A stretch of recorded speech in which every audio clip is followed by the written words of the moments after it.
One of my favorite heavy philosophers, Yulia Kristeva, makes the point that the stories we tell other people are how we make meaning of our lives, and we kind of construct our lives in that kind of narrative. I think narrative is more important than just entertainment in a cultural sense that way.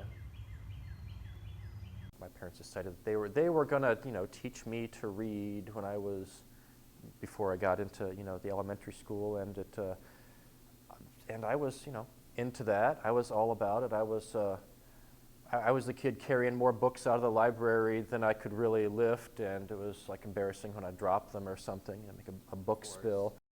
I would have 3 or 4 books going on at once. I wouldn't finish one, or I wouldn't just leave it unfinished, but I'll read this now. I'll read this nonfiction thing about this. I'll have this novel going on, and I can't do that today.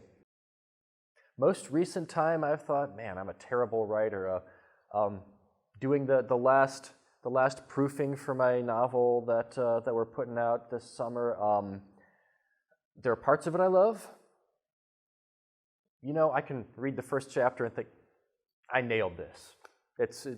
Or the last few pages and think, I did this right. It makes the adrenaline flow. I think that every time I see a few passages there are other parts where I think, where you can kind of OD on your own words, where I think, I can't look at it anymore. I hate my style. Why would I say that?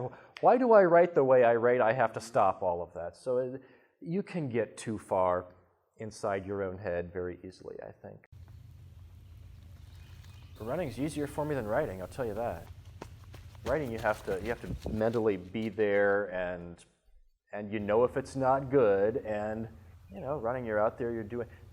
That's my part of the day when I'm not doing any of the other stuff I have to do the rest of my day, right?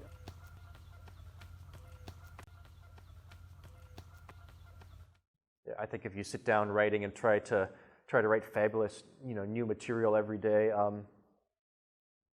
okay, that's the thing that I tell my students all the time. Don't be afraid to write crap. Don't be afraid to fail. Yeah, absolutely.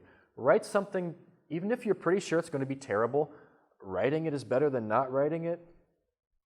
Probably the same deal with deciding whether or not to, go out for that short run or not. Like, I feel awful, it's going to be terrible. But, probably better to go do the terrible thing than go do nothing, right? So true. Write 5 terrible pages. Maybe you get a crystal, beautiful line out of that, and that's a successful day. That's a keeper. Great,